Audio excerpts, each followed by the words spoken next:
संसार तब तक आपका है जब तक आप इनके किसी ना किसी काम आ रहे हो।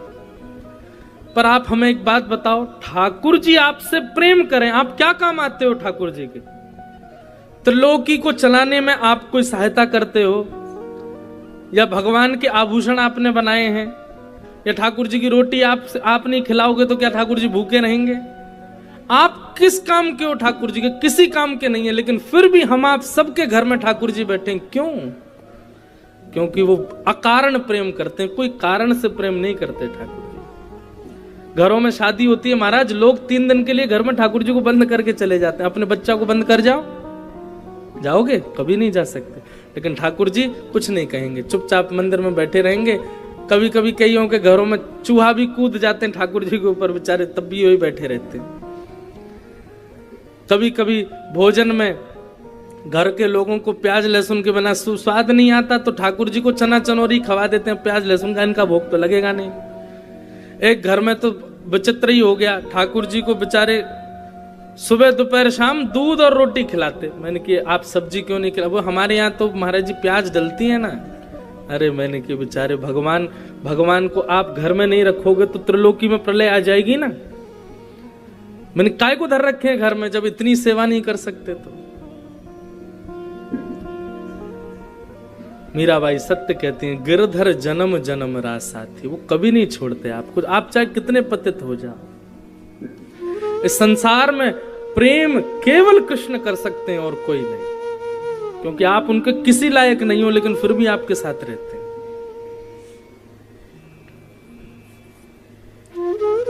पूरी द्वारिका को जब पता चला कि ठाकुर जी ने मणि नहीं चुराई तो सबने भगवान से क्षमा मांगी, और इस प्रकार से मंतक उपाख्यान हुआ। भगवान का विवाह, चौथा विवाह कालिंदी यमुना जी के साथ में हुआ।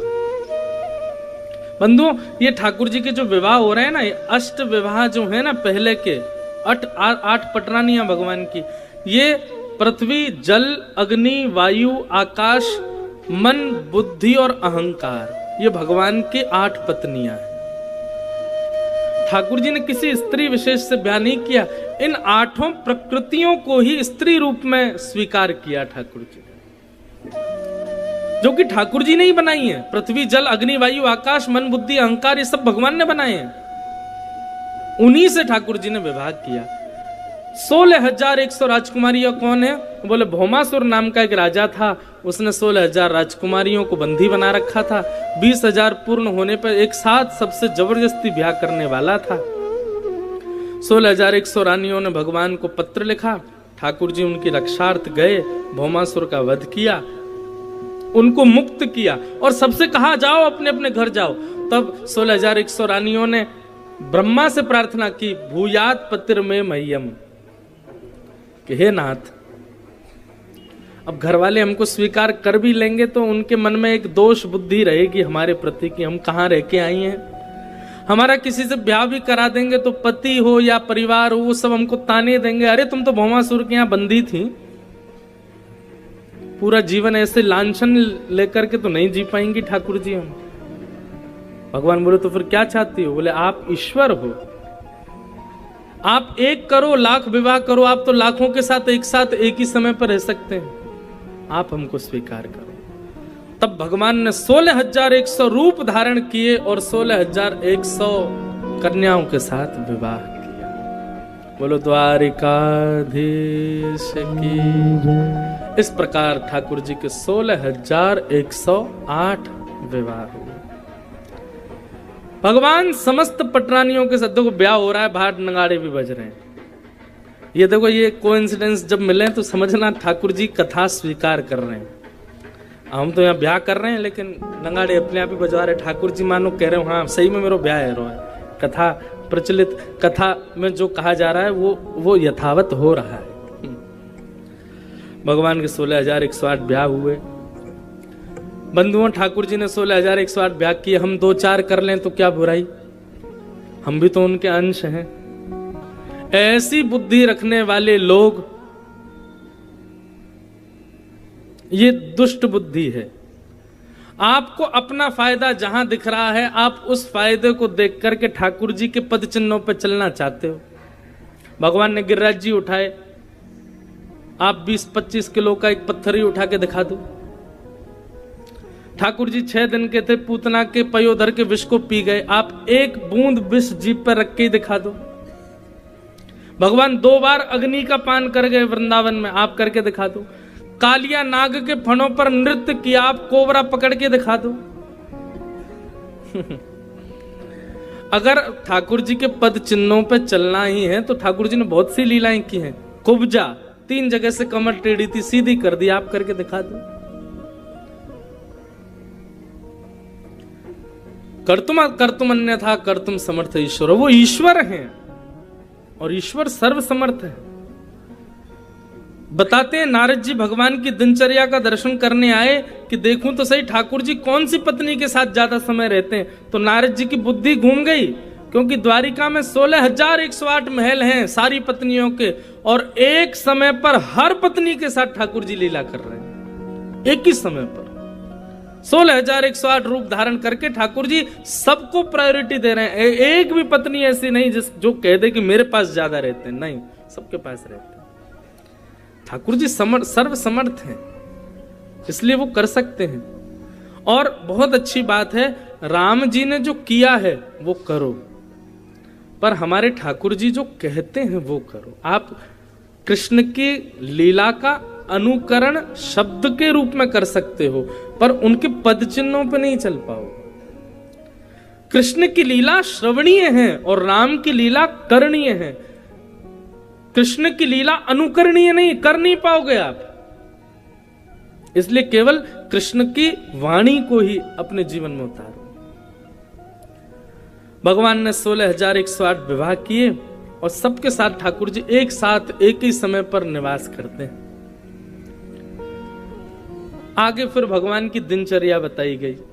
ठाकुर जी की दिनचर्या कैसी? ठाकुर जी ब्रह्म मुहूर्त में उठ जाते हैं। इसलिए शास्त्राज्ञा करते हैं, जो व्यक्ति नित्य ब्रह्म मुहूर्त में उठता है उसको जीवन में कुछ प्राप्त हो या ना हो, लेकिन भगवत दर्शन उसको निश्चित होगा। इसलिए ब्रह्म मुहूर्त में उठना चाहिए। हम एक कथा करते हैं साल में 1 या 2 बार, उसका नाम है अकिंचन कथा। वो अकिंचन कथा ब्रह्म मुहूर्त में ही होती है, सुबह सुबह होती है 4 साढ़े 4 बजे। वैसे ब्रह्म मुहूर्त शुरू होता है 4:40 पर। उस समय आप स्नान ध्यान करके और आसन पर बैठ करके यदि भगवत स्मरण करो, ठाकुर जी की कथा श्रवण करो, नाम जप करो, ठाकुर जी को याद करो, तो निश्चित है इस ब्रह्म मुहूर्त में उठने वाले व्यक्ति को एक ना एक दिन भगवत अनुभव जरूर होगा। उसको अनुभूति होगी कि ठाकुर जी उसके इर्द गिर्द ही हैं, ठाकुर जी उसके पास ही हैं, और बहुत कृपा हो जाए ठाकुर जी की तो शायद वो नेत्र खोले और सामने गोपाल जी भी बैठे दिख जाएं। ब्रह्म मुहूर्त में उठने का ये फल है। बंधुओं, जिन लोगों के जीवन में बहुत संकट आ रहे हो, कामों में असफलता मिल रही हो, बहुत ज्यादा जो क्रिया करते हैं तुरंत वो कार्य बिगड़ने लग जाता, वो एक काम शुरू कर दो। रात्रि 10 बजे के बाद उठना नहीं है, सुबह 4 बजे के बाद सोना नहीं है। आप 22 दिन तक ये रोज करिए। 10 बजे सो जाइए और 4:30 बजे उठ जाइए और उठ करके भगवत स्मरण करने लग जाओ। इससे ऐसा नहीं होगा कि ठाकुर जी आएंगे आपको काम को सही करने, नहीं। ब्रह्म मुहूर्त में उठने वाले व्यक्ति को एक ऐसी ऊर्जा प्राप्त होती है उसकी बुद्धि को कि वो फिर ऐसा निर्णय लेगा कि उससे उसका काम सुधरेगा। ब्रह्म मुहूर्त में आकाश के आभा मंडल से, ये जो गैलेक्सी है जिसको हम क्या बोलते हैं, अंतरिक्ष कहते हैं, यहां से ठाकुर जी की अद्भुत एक कृपा कह लो या फिर ऊर्जा कह लो, वो पृथ्वी पर भेजी जाती है। उस समय अब जिसके द्वार खुले होंगे मेहमान वहीं तो जाएंगे।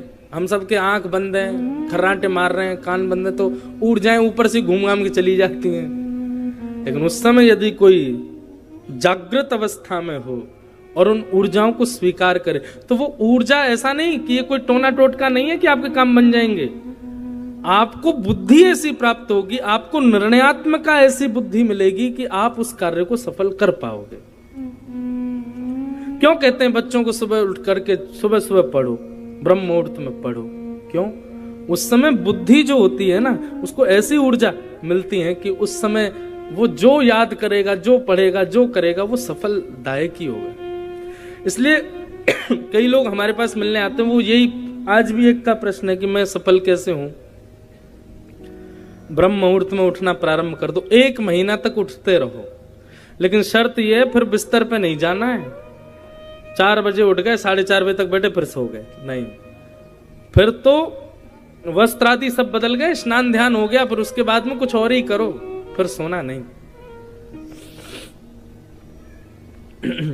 आपको पता है, हम अपनी एक निज बात बता, अभी आजकल तो हमारा दिनचर्या बदल गई। कल रात में 1 बजे आया हूं मैं कक्ष में, सुबह 7 बजे हम वहां चले गए थे केदारनाथ, वहां जाके शंकर जी को आनंद कराया, फिर वहीं हमने दाल बाटी चूरमा पाए, वहां से आते सीधे मंच पे आके कथा करी, कथा करके फिर इतने लोग मिलने वाले, सबसे मिलके फिर कई लोग कहते महाराज जी हमारे घर पांव छोड़े आओ। मैंने कैसे छोड़े, यहाँ धरिया है पावन को तो बोले महाराज जी पांव छोड़े आओ। मैंने आ रहे हैं, रुको घर आ रहे हैं। तो कुछ लोगों के घर गए, घूमते घामते नाना करते हुए 1 बजे आए। पर 1 बजे आके अब लेटेंगे तो निश्चित है नींद 2:30 बजे से पहले तो आएगी नहीं, सो गए। अब हमारी दिनचर्या बिगड़ गई है कथाओं में व्यस्तता होने की वजह से। लेकिन आपको प्रारंभिक समय की एक बात बताएं, जब हमने कथा कहना प्रारंभ किया, अध्ययन प्रारंभ किया, लगभग 2012-13 की बात है, जब पढ़ना शुरू किया। 15 में तो पहली कथा की थी, 2015 में। तो उस समय हम क्या करते थे, हमारी एक कथा द्वारिका में हुई, उसके बाद फिर कथा नहीं हुई 1-1.5 वर्ष तक। हमारे पिताजी का स्वभाव ऐसा कि हम किसी से नहीं बोलेंगे इनकी कथा कराओ, कोई खुद कहे कि हमको कथा सुननी है तो कथा करने जाना। तो 1-1.5 वर्ष तक हम पंखा ही घूमता देखते रहते, पढ़ते रहते। मैंने की कथा कोई करावे तो सुना मैं, कोई करा ही नहीं रहा। तो हमारे पिताजी ने एक बहुत सुंदर युक्ति बताई, बोले लाला तू एक काम करे कर, तो कुछ श्रोता दूं, फ्री के श्रोता। मैंने की बताओ। बोले हमारी गौशाला में 100 गैया हैं, रोज सुबह ब्रह्म मुहूर्त में जाया करो, स्नान ध्यान करके भागवत जी लेके, और गैयाओं के बीच में तखत डाल के गैयाओं को कथा सुनाया करो। मैं उस समय को आज तक नहीं भूलता हूं अपने जीवन के। मैं ब्रह्म मुहूर्त में कोहरा पड़ता था और नहा धो करके 4 बजे अपनी भागवत जी लेकर के हम जाते थे गौशाला, और गायों के बीच में बैठते, सारी गाय उठ जाती। गायों का स्वभाव होता है, गाय 4 बजे उठ जाती हैं, ब्रह्म मुहूर्त में उठती हैं गैया, और गैया सब उठ जाती थी, बढ़िया बैठे। उन सर्दी का समय होता था, अंगीठी जलाता और चारों तरफ गैया, और वहां उनके बीच में जब स्वर गाता था भागवत जी के, आहा, बीच बीच में अम्मा करके गैया बोलती थी, आहा आनंद आ गया। और कभी वहीं किसी गैया का दूध निकल रहा है, कोई गैया ब्याह रही है और बीच में कथा चलती है। एक दिन तो ऐसा हुआ कि नंदोत्सव हो रहा था, उस समय 2-2 गैया भी आई एक साथ, एक श्री जी पधारी, एक ठाकुर जी पधारे। तो हमने लगभग 1 वर्ष तक, 1.5 वर्ष तक गैयाओं को कथा सुनाई, सुबह सुबह उठ के ब्रह्म मुहूर्त में। कई गाय तो ऐसी थीं, वो वृद्ध हो गई थीं, उन्होंने प्राण भी कथा सुनते सुनते त्याग किया। और ऐसा नहीं कि कोई उनको रोग हुआ हो, कुछ हुआ हो, बस वहीं तखत के आसपास बैठती थी। एक आध दिन जैसे घर में कार्यक्रम हुए, कहीं शादी है, मैं नहीं गया, तो हमारे ग्वारिया बाबा का फोन आता था, बोले महाराज जी आज गैया ने 1-1 किलो दूध कम दियो है। मैंने क्यों? बोले आज आप कथा सुनाने नहीं आए। 1-2 गैयान के तो आंखन में आंसू आ गए, बोले आज ब्यास जी नहीं आए। अभी भी मुझे लगता है समय मिले तो मैं जाया करूं गौशाला, गायों को। अभी भी गौशाला जाते हैं तो कोई ना कोई एक श्लोक ही सही सुना के जरूर गैयाओं को आते हैं। एक गैया, उसका मुझे स्मरण है, गोपाष्टमी थी, बहुत वृद्ध थी, तखत के पास ही बैठती थी, और जब कथा सुनाते थे तो हम उसके बगल से ही हाथ फेर के चढ़ते थे मंच पे। कथा सुनाते सुनाते सुनाते ऐसा नहीं कि उसको कुछ हुआ, बस वो बैठे बैठे ही नेत्र बंद हुए और कथा विश्रांति में प्राण त्याग दिए। ऐसी कई लीलाएं गौशाला में होती थी। हमें ऐसा लगता है कि आज गिरधर लाल जी हमें प्राप्त हैं, ये व्यास मंच हमें प्राप्त है, ये भागवत जी, ये ठाकुर जी तो हैं, ये ठाकुर जी मिले ही इसलिए क्योंकि ब्रह्म मुहूर्त में 1.5 वर्ष हमने गैयाओं को कथा सुनाई। इसलिए व्यक्ति को यदि जीवन में किसी भी कार्य की असफलता को सफल करना हो, ये कोई टोटका नहीं है, ये एक बहुत सुंदर बात है, शास्त्राज्ञा है।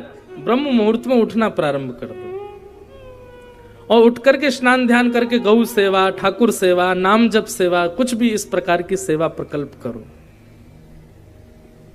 आपका कार्य सफल होगा। निश्चित है आप जिस कार्य में हो। और हां, मैं सफल हूं इसलिए नहीं करना, बस करना। मुझे सफलता चाहिए इसलिए मैं ऐसा करूं, ये तो फिर टोटका ही हो गया। फिर इसलिए नहीं, बस करो। मेरे जीवन में ठाकुर जी मुझे प्राप्त हों, ये सफलता मुझे चाहिए, इसलिए ब्रह्म मुहूर्त में उठ के भगवत सेवा, साधु सेवा, गौ माता की सेवा आदि सब शुरू करो। आप 1 महीने में ही रिजल्ट देखिएगा। मुझे याद करोगे फिर बोले हाँ महाराज जी सही बता के गए।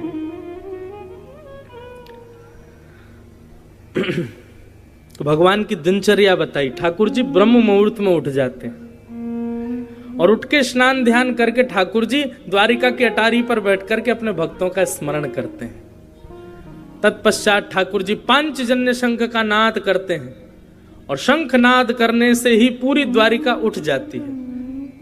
फिर ठाकुर जी उतर करके आते हैं, गौशाला में गायों की सेवा करते हैं, गायों को दंडवत प्रणाम करते हैं। सब द्वारिकाधीश का नियम है ये।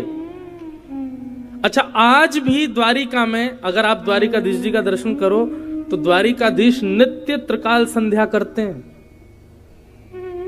ब्राह्मण, क्षत्रिय, वैश्य 3 लोगों को आज्ञा है शास्त्रों की कि उनको संध्या करनी चाहिए। संध्या कब होती है? 2 समय जब मिलते हैं तब आपको शुद्ध आसन पर बैठना चाहिए और उसके बाद फिर संध्या का एक क्रम होता है। वो संध्या करने वाले को ही गायत्री मंत्र बोलने का अधिकार है। इसके अलावा यदि गायत्री मंत्र बोलता है कोई तो उस पर उल्टा प्रभाव होता है गायत्री का। संध्या नित्य करनी चाहिए। श्री द्वारिकाधीश त्रिकाल संध्या करते हैं। सुबह उठते ही संध्या करेंगे, उसके बाद राजभोग दोपहर में जो पाते हैं उससे पहले ठाकुर जी संध्या करते हैं और रात्रि शयन से पहले संध्या करते हैं नित्य।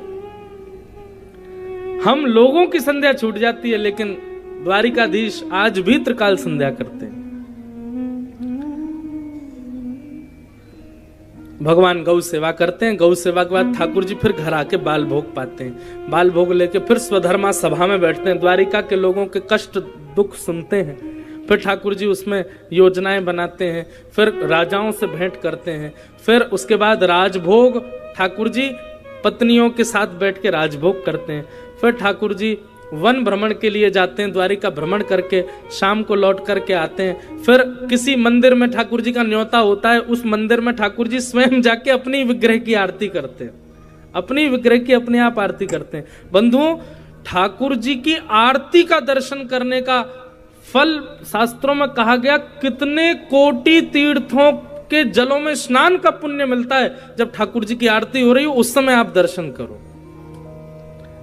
आरती का दर्शन बहुत महत्वपूर्ण माना गया। भगवान इस प्रकार पूरे दिन अपनी दिनचर्या करते हैं, फिर रात्रि में परिवार के साथ बैठते हैं, बच्चे पत्नी सब कुछ सुनते हैं और फिर सो जाते हैं। इस प्रकार भगवान की पूरी दिनचर्या बताई। आगे फिर राजसूय यज्ञ में ठाकुर जी पहुंचे, वहां जरासंध का वध किया और राजसूय यज्ञ में जाकर के शिशुपाल का वध किया, आदि आदि ये सब कथाएं बताई। फिर कुरुक्षेत्र में ठाकुर जी का ब्रजवासियों से मिलन हुआ। इतना अद्भुत प्रसंग। अभी द्वारिका में जब कथा थी ना, इसी प्रसंग पर ही पूरी कथा हुई। ब्रज द्वारिका मिलन महोत्सव। इतनी एक दिन तो ऐसा हुआ था द्वारिका की कथा में कि मैं 2 घंटे के लिए अपने आप को कक्ष में बंद किया था, इतना भावुक हो गए थे। ऐसी अद्भुत लीलाएं वहां ठाकुर जी की ब्रज और द्वारिका मिलन की हुई। तत्पश्चात सुदामा चरित्र श्रीमद् भागवत में भगवान के एक सखा का चरित्र सुनाया गया। कृष्णस्यासीत् सखा कश्चित् ब्राह्मणो ब्रह्मवित्तमः विरक्त इंद्रियार्थेषु प्रशांतात्मा जितेंद्रिय। भगवान के एक सखा है, मित्र नहीं, सखा। यदा कदा मिलती या काम पड़ने पर जो मिले उसको मित्र कहते हैं। लेकिन जो संग खावे, संग रहे, संग सोए, संग सब लीला करे, उसको मित्र, उसको सखा कहते हैं। मित्र और सखा में अंतर है। आजकल दुनिया में आपके मित्र बनते हैं, सखा नहीं बनते लोग। मित्र, एक व्यक्ति ने मुझसे कहा, महाराज जी आप कहते हो गाली देना पाप है, और मित्र मित्र गाली दें तो, एक दूसरे को सखा भाव में गाली दें तो? मैंने कहा नहीं, पाप है। अपशब्द का कहीं भी प्रयोग हो वो पाप जन्य ही माना जाता। ऐसे अपशब्द मत बोलो। हमारे ठाकुर जी कैसी गाली दें, ए दारी के सुदामा मधुमंगल, ऐसी गाली दें। ऐसी थोड़ी बहुत नोक-झोंक चले, लेकिन गालियां नहीं होनी चाहिए। सखा, जिनके देह दो हों लेकिन प्राण एक ही हो, वो सखा कहलाते हैं। ऐसे ठाकुर जी के सखा हैं श्री सुदामा जी महाराज। सुदामा जी महाराज वर्षों तक द्वारिकाधीश से नहीं मिले, लेकिन सुदामा जी नित्य ठाकुर जी का स्मरण करते हैं। वाने खायो तो होगो, वाने पी लियो होगो, अभी तो द्वारिकाधीश सो रहे होगो। वर्षों से नहीं मिले हैं सुदामा जी, लेकिन रोज चिंतन होता है। संध्या का समय होता है तो सुदामा जी बैठे बैठे चिंतन करते हैं। अभी लाला बैठ गए होगो, लाला के ब्याह है गए होंगे तो बालकन के संग खेल ले होगो। अभी लाला ने प्रसाद पा लिया होगो, अब तो लाला सो गए होगो। लाला को कोई कष्ट तो नहीं है। रो बारिश हो जाती है तो खुद के घर में पानी भर जाता है, पर सुदामा जी मन में विचार करते हैं कहीं लाला द्वारिका में ऐसे ही ना घूम रहे हो बिना छतरी के, कहीं सर्दी है कि जुकाम है जाएगा। खुद के घर में जल भर गया है, लेकिन 24 घंटे चिंतन ठाकुर जी का करते हैं। ऐसे सुदामा जी। ऐसा नहीं है बंधुओं की ये प्रेम हम लोगों के अंदर नहीं है, पर हमारा प्रेम अपने ही संसार के लोगों से होता है, उन लोगों से जो मिथ्या हैं, जो प्रेम करना जानते नहीं। क्या मां नहीं करती अपने पुत्र से? हर कोई बालक बाहर पढ़ता है या बाहर चला जाता है तो मां उसको हर 2 घंटे में फोन करेगी, पूछेगी तुमने पाया, तुम अभी देखो सर्दी चल रही है, टोपा पहना, ऐसे किया। ये सब एक संसार जन्य प्रेम हम लोग करते हैं, परंतु सुदामा जी का ये प्रेम ठाकुर जी के प्रति है, ठाकुर जी के भाव में। अयोध्या में एक संत थे। वो संत क्या करते थे? स्वरूप सरकार की सेवा करते थे। बहुत ध्यान से सुनना। स्वरूप सरकार किनको कहते हैं? छोटे छोटे बच्चों को ले जाते और उन्हीं को ही वस्त्र आभूषण पहना करके, एक को मुकुट पहना दिया, बोले ये राम जी हैं, दूसरी को बढ़िया सुंदर शीश पर चुनरी आदि, ये सीता जी हैं। और ये नहीं फिर भाव ऐसा नहीं कि ये बालक है, नहीं, ये साक्षात राम जी हैं और साक्षात सीता जी हैं। बंधु एक बात कहें, वैसे तो बालक बच्चे भगवान का ही रूप होते हैं, लेकिन अगर स्वरूप बन जाएं तो निश्चित है कि ठाकुर जी हैं। कल यहाँ रुक्मणी कृष्ण आए थे तो बालक छोटे, कितने प्यारे लग रहे थे।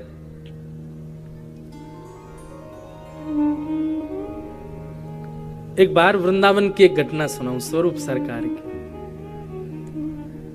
हमारे वृंदावन मथुरा बरसाने में अब तो भीड़ इतनी बढ़ गई, अब तो ऐसा नहीं होता, लेकिन पहले भी हमने दर्शन किया है कि वृंदावन में आप परिक्रमा लगाओ तो जगह जगह पर छोटे छोटे स्वरूप सरकार बैठे रहते हैं। वृंदावन की परिक्रमा में, कभी बरसाने की परिक्रमा में। बहुत ध्यान से सुनना। तो एक बार हमारे ब्रज के रसिक संत क्या करते हैं, उनको साक्षात भगवान मानते हैं। छोटे छोटे बालकों को चरणों में गिर गए, जय जय कछु आज्ञा करो, तो उनके हाथ से कभी रेवड़ी खा लेंगे, उनको कुछ खिला देंगे, ऐसा नियम चलता है। एक बार एक बाबा ने स्वरूप सरकार को प्रणाम किया तो ठाकुर जी सिर पे हाथ फेरे। बाबा बोले जय जय आज्ञा करो कछु, मेरा भजन कैसे बढ़ेगा? बोले बाबा तू तो मरवे बारो है। बाबा के तो नेत्रन में आंसू आ गए। बोले अरे जय जय जी कहा बोलती हो? जय जय ऐसे मत कहो, कछु बदल दो, कछु और कह दो, आप ऐसे मत बोलो, आप ऐसे क्यों कह रहे हो? इतना रोए बाबा, इतना रोए। ठाकुर जी थोड़ी देर तक तो रेवड़ी एवड़ी खाते रहे, वो स्वरूप सरकार। थोड़ी देर बाद चल अब तो कछु ना होगो, ना मरेगो तू, और तो पे जो संकट आएगा सब हम हर लेंगे, तू रहने दे, तू रोवे मत। बाबा बोले जय हो सरकार, आज के बाद मत बोलियो ऐसे। बोले ना बोलेंगे, जा चलो जा। बाबा तो चले गए। अब स्वरूप सरकार 8-9 वर्ष के थे। अब वो तो रात्रि में अपना सब श्रृंगार आदि उतार दे, सामान्य बालक बन गया। 5-6 दिन बाद कहीं ब्याह में, वो जो स्वरूप कृष्ण का बने थे, वो कहीं किसी ब्याह में बरसाना नंदगांव कहीं जा रहे थे और मार्ग में एक हादसा हुआ और पूरी गाड़ी में केवल उनके प्राण गए और किसी के नहीं गए। जब बाबा को ये बात पता चली, इतना रोए, बोले कि हमारे प्राण को सरकार ने अपने ऊपर ले लिया। वो आज भी हैं बाबा, वो आज भी बस रोते ही रहते हैं कि ठाकुर जी हमारे प्राण आ रहे हमारे ऊपर, हमने क्यों कह दे कि ठाकुर जी ऐसा मत बोलो। हमारे वृंदावन में, अयोध्या में, चित्रकूट में स्वरूप सरकार की बड़ी महिमा है। उनको साक्षात ठाकुर जी माना जाता है। बस बालक होने चाहिए छोटे, बाल अवस्था में बस उनका तिलक विलक लगा के मुकुट पहना दो। वृंदावन में वो जो बोल देंगे ये समझ लो ठाकुर जी हैं, ये ठाकुर जी ही बोल रहे हैं। ऐसे स्वरूप सरकार। आज भी वृंदावन में रासलीलाएं होती हैं, तो रासलीलाओं में जो ठाकुर जी बनते हैं ना, वो बिना वस्त्रों के भी अगर घूम रहे होंगे पैंट शर्ट में, तो भी उनको ठाकुर जी ही बोलेंगे, क्योंकि ये मंच पर ठाकुर जी बनते हैं। हमारे पूज्य पिताजी महाराज को ठाकुर जी क्यों कहते हैं? इसीलिए तो कहते हैं। वो जब 8 वर्ष के थे तो पंडित श्री राम स्वरूप जी महाराज की रासलीला में कृष्ण बनते थे। कृष्ण बनते थे तो जब अपने स्वरूप में नहीं होते थे, बाहर घूमते थे, गुरु जी के साथ विद्यालय जाते थे, तो वृंदावन के सब लोग कहते थे वो ठाकुर जी जा रहे हैं, ठाकुर जी जा रहे हैं। ये रात में रासलीला में कृष्ण बनते हैं, इसी से उनका नाम ठाकुर जी प्रसिद्ध हो गया। फिर जब वो कथा करने लगे तो सब लोग यही कहते हैं, वो कौन की कथा? बोले उन्हीं की कथा, वो ठाकुर जी बनते थे, ठाकुर जी। तो इसलिए पिताजी का नाम प्रसिद्ध हो गया ठाकुर जी। हमारे यहाँ स्वरूप सरकार को इतना माना जाता है। आज भी ब्रज के कई संत हैं, अब स्वरूप बनते थे तब तो इतने थे, अब खूब बड़े बड़े हो गए, लेकिन आज भी ब्रज के कई संत ऐसे हैं कि वो बड़े रूप में भी आ जाते हैं ना, तो उनको ऐसे कहते हैं हमारी गोद में बैठ जाओ, आप तो स्वरूप सरकार हो, बचपन में लाल जी का स्वरूप बनते थे। इतना विश्वास। तो अयोध्या में एक संत थे, वो छोटे छोटे बालकों को स्वरूप राम सिया जी का बना के और सावन के महीने में एक वृक्ष पर झूला डाल के उस पर बच्चों को स्वरूप बना के झूला झुलाते थे। खूब सुंदर प्रसादी बनाते और रोते रहते। उनको भाव यही था कि राम जी और सिया जी झूल रहे हैं। एक दिन झूलते झूलते झूलते वो स्वरूप सरकार तो बेचारे बालक, उनने अपना मुकुट उतार दिया, फेंक दिया। बाबा बोले जय जय जय जय, कहा भयो? बोले मैं थक गया हूं, अब मैं घर जा रहा हूं, मेरा मन ना कर रहा झूलवे को। बाबा जय जय, अभी खीर बना रहा हूं मैं, खीर बन जाएगी तब तक झूला झूल लो, खीर बनते पालियो, पाके प्रसाद कर दियो, हम लोग पालेंगे, फिर चले जाइए आप घर को, अभी नहीं देर और झूल लो। ठाकुर जी बोले ना मैं थक गए, अब मैं जा रहा हूं। अब स्वरूप बालक है, वो तो चलते हुए झूला में से कूद गए, कूदे तो नहीं गिर गए। बाबा को लगी अरे राम राम, मेरी वजह से इतना श्रम है। बोले नहीं मानोगे, आप घर जाओगे अपने? बोले हाँ मैं तो घर जाऊंगा। ठीक है तो जाओ आप घर, आप मेरे आश्रम से बाहर निकलोगे मैं कुआं में कूद जाऊंगा। अब छोटा बालक, उसको कहां तक रोको? वो अपने भाव में आ गए, वो ठीक है हम तुम कूद जाओ, हम जा रहे हैं। अब जैसे कहीं तुम कूद जाओ, बाबा तुरंत गए और कुआं में कूद गए। अब छोटे छोटे बालक वो क्या संभाले? और जो राम जी बने थे वो बेचारे घबरा गए, बोले बाबा कुआं में कूद गए। तो ऊपर से वो कूद गए, बोले बाबा ऊपर आ जाओ, ऊपर आ जाओ। बोले नहीं मैं नहीं आऊंगा, मैं तो यहीं प्राण त्यागूंगा, जाओ आप घर चले जाओ अपने, आपको मेरी सेवा रुचि नहीं लगती ना, जाओ चले जाओ। अब बेचारी नन्ही सी एक किशोरी जी, वो सीता जी बनी बैठी झूला झूल रही थी धीरे धीरे। बहुत देर तक राम जी मनाते रहे, नहीं आए बाबा। इतने में झूला थोड़ा शांत हुआ तो छोटी सी जो किशोरी जी थी वो कूदी, वो जैसे ही आई और उन्होंने जैसे ही कुआं में झांका, बाबा ने जैसी देखा श्री जी झांक रही हैं, हमारी सियाजू झांक रही हैं। अरे अरे श्री जी आप मत झांको, बहुत गहरा और डर लग जाएगा आपको, आपको हृदय बड़ा कोमल है, आप घबरा जाओगी, आप नीचे मत झांको, मैं आ रहा हूं, ऊपर आ रहा हूं। आप उन्होंने कुछ कहा नहीं, केवल झांक करके देखा, इतने में ये बात, नहीं आप नीचे मत देखो, बहुत गहरा है, आप डर जाओगी, मैं ऊपर आ रहा हूं। ऊपर आए, आकर के श्री जी को आप ऐसे भाव, अब देखने वाले सब सोच रहे हैं तो सामान्य बालक हैं, ये बाबा इतने भाव में क्यों? नहीं, अचानक ही आवेश आ गया श्री जी का उस बालिका में, और सिर पर हाथ फेरते हुए सीधे नाम लिया, राघवदास हम आपकी सेवा से बड़े प्रसन्न हैं।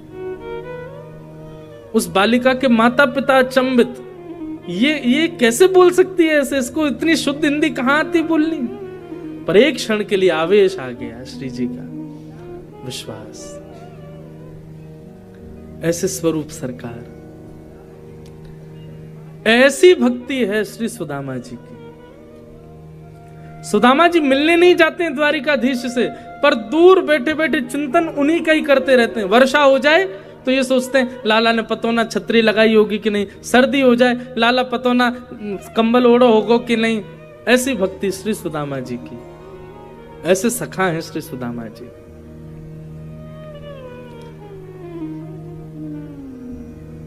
सुदामा जी महाराज बड़े दीन हैं, घर में धन नहीं है, इतने छिद्र हो गए छत पर कि वर्षा होती है तो कमर कमर तक जल भर जाता है घर में। भोजन करने के लिए अन्न नहीं है, सामग्री नहीं है घर में, लेकिन फिर भी कभी द्वारिकाधीश से मिलने के लिए इसलिए नहीं जाते कि मेरी दरिद्रता देख करके, मेरी दीनहीनता देख करके, मेरी श्रीहीनता देख करके द्वारिकाधीश को ये ना लगे कुछ मांगने आया इसको कुछ दे दो, इसलिए नहीं जाते कभी। व्यक्ति का स्वभाव होता है, बड़े लोगों से जैसे उसके संबंध बन जाते हैं ना, सब जगह प्रचार करता है कि ये मेरे संबंधी हैं। राजनेता या कोई विशिष्ट व्यक्ति के संग फोटो खिंचवाने की होड़ लगी रहती है, क्यों? अपने घर में लगाएंगे ताकि सबको दिखे कि अरे ये तो इसके सगे हैं। पर सुदामा जी कभी अपनी पत्नी को भी नहीं बताते कि द्वारिकाधीश मेरे मित्र हैं, मेरे सखा हैं। प्रेम को बंधुओं जितना गोपनीय रखोगे, प्रेम उतना बढ़ेगा, और धन को जितना गोपनीय रखोगे उतना घटेगा। इसलिए धन को प्रवाहित करो और प्रेम को जितना हो सके छुपाओ। और सबसे बड़ी बात है, संसार के प्रेम को प्रकट करो, कोई आपत्ति नहीं, लेकिन आपका जो ठाकुर जी से प्रीति प्रेम है उसको छुपाओ, उसको प्रकट मत करो। सुदामा जी अप्रकट भक्ति के आचार्य हैं, कभी नहीं बताते। एक दिन भगवान ने अनुग्रह किया और एक नन्हे से, एक दीनहीन से ब्राह्मण के रूप में सुदामा जी के घर पहुंच गए। और सुदामा जी की पत्नी सुशीला ने जैसी देखा ब्राह्मण आए हैं द्वार पर, तो सुशीला बोली, भगवान हमारे घर में देने को कुछ नहीं है, आप कहीं और चले जाओ। भगवान बोले, क्यों? हमको आपसे भिक्षा चाहिए, ब्राह्मण बन के आए ठाकुर जी। तो सुदामा जी की पत्नी ने एक ऐसा उत्तर दिया, वो क्या कहती हैं? वो कहती हैं कि मेरे घर में सोवर है, मैंने एक संतान को जन्म दिया है, अभी हमारा घर पवित्र नहीं है, आप अभी हमारे यहाँ की सामग्री नहीं ले पाओगे। ठाकुर जी बोले, इनके तो कोई संतान अभी हुई नहीं, ये ऐसे क्यों बोल रही हैं? ब्राह्मण बन के आए तो भगवान बोले, अच्छा तो 3-4 दिन बाद सोवर उठ जाएगा तब आ जाऊं? सुदामा जी की पत्नी बोली, नहीं, हमने दरिद्र पुत्र को जन्म दिया है, उसका सोवर जीवन पर्यंत रहेगा। दरिद्र पुत्र को जन्म दिया है मैंने, मतलब कह रही है कि पुत्र को जन्म, वो कहना ऐसा चाहती है कि हमारे घर में दरिद्रता है, श्रीहीनता है, देने के लिए कुछ नहीं, और ये जीवन पर्यंत रहेगा, इसलिए आप कभी मत आना मांगना।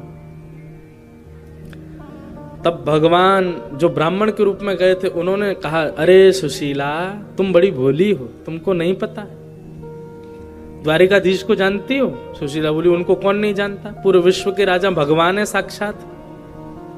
बोले, वो तुम्हारे सुदामा जी के घनिष्ठ मित्र हैं, घनिष्ठ सखा हैं, इतने घनिष्ठ सखा हैं और तुमको विश्वास नहीं होता, तो अपने पति के सामने जाकर के केवल द्वारिकाधीश का नाम ले देना, देख लेना उनके चेहरे का हाव भाव ही बता देगा उन्होंने तुमसे छुपाया है आज तक। द्वारिकाधीश उनके सखा हैं। कभी अपने पति को भेजो द्वारिकाधीश के पास, द्वारिकाधीश कृपा करेंगे, पूरे विश्व पर कृपा करते, तुम्हारे घर पर नहीं करेंगे। ये योजना भगवान ने बनाई थी, सुशीला के मन में कोई बात थोड़ी थी। भगवान ही ब्राह्मण के रूप में आए और आकर के सुशीला को ये बात बता के गए। सुशीला बोली अच्छा। ब्राह्मण तो चले गए, सुशीला अंदर बैठी थी, सुदामा जी महाराज नाम जप कर रहे थे। सुशीला ने कहा सुनिए पतिदेव, एक जरूरी बात करनी है। सुदामा जी इशारा करने लगे, भी नाम जप चल रहा, थोड़ी देर रुक जा। बोले आप थोड़ी देर बाद नाम जप कर लेना, मेरी बात सुन लीजिए। सुदामा जी नाम जप करने लगे। अचानक सुशीला ने कहा मुझे आपके और द्वारिकाधीश के सख्य के बारे में पता चल गया है।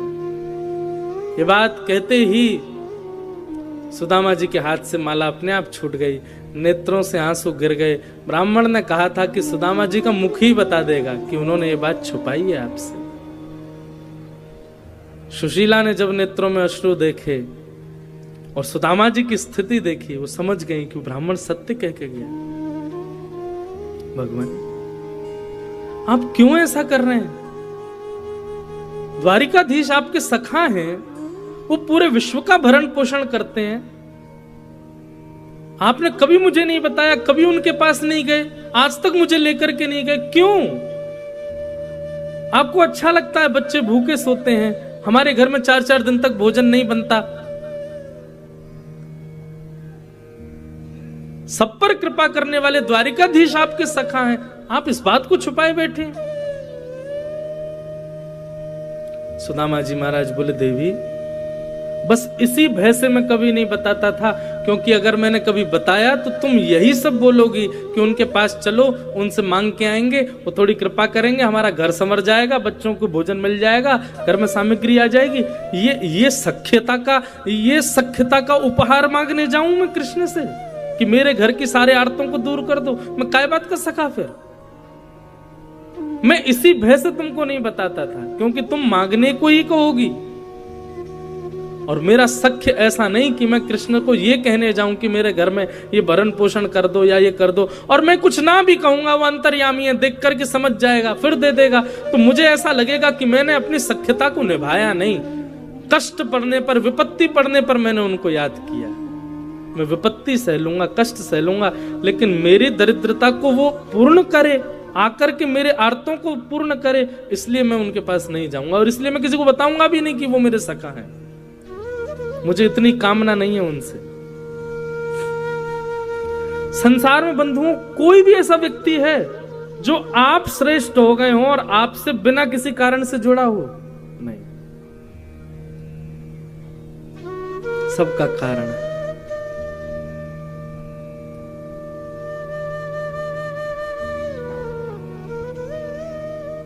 ये सुदामा जी का प्रेम है। वो जीवन पर्यंत भूख में निकाल देंगे, जीवन पर्यंत टूटे हुए घर में रह लेंगे, लेकिन कृष्ण के पास इसलिए नहीं जाना चाहते कि मेरे आर्तों को वो पूर्ण करे। ये मेरे सख्य का भाव नहीं है।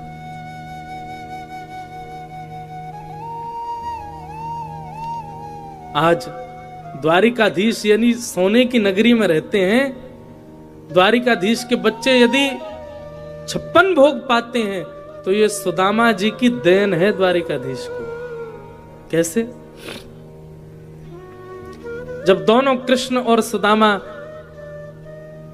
विद्यालय में पढ़ते थे, एक दिन भृगु ऋषि भिक्षा मांगने के लिए पधारे। गुरु माने उसी समय 2 पोटलियों में चने रखे थे। लोग कहते हैं कृष्ण ने श्राप दिया था सुदामा को कि मेरे हिस्से का चना खा गया तो दरिद्र हो जाएगा। पूरी कथा सुनिए, मैं सुनाता हूं अपनी कथाओं में। भृगु ऋषि भिक्षा मांगने के लिए आए। ब्राह्मणी से आकर के कहा भिक्षाम देहि माते। ब्राह्मणी ने सोचा मन में, ये तो ऋषि हैं, कहीं और भी भिक्षा मिल जाएगी तो चल जाएगा। अब विद्यालय में इतनी सामग्री नहीं है, 2 पोटलियां चने की हैं, वो भी कृष्ण सुदामा के लिए, वो भी इनको दे दूंगी तो बच्चे बेचारे वन में क्या खाएंगे? पुष्प तोड़ने के लिए वन में जा रहे हैं। और गुरु माँ ने निवेदन कर दिया, भगवान आप फिर कभी आ जाना, अभी तो हमारे पास देने को कुछ नहीं है। भृगु ऋषि थोड़ी दूर गए, जाकर के नेत्र बंद करके देखा इतने बड़े गुरुकुल में हमको देने के लिए भिक्षा नहीं है। तभी उनको दिव्य दृष्टि से दिखा कि 2 पोटली चने की रखी हैं, जो कि कुछ बालकों के लिए मां ने लोभवश बचा के रखी है।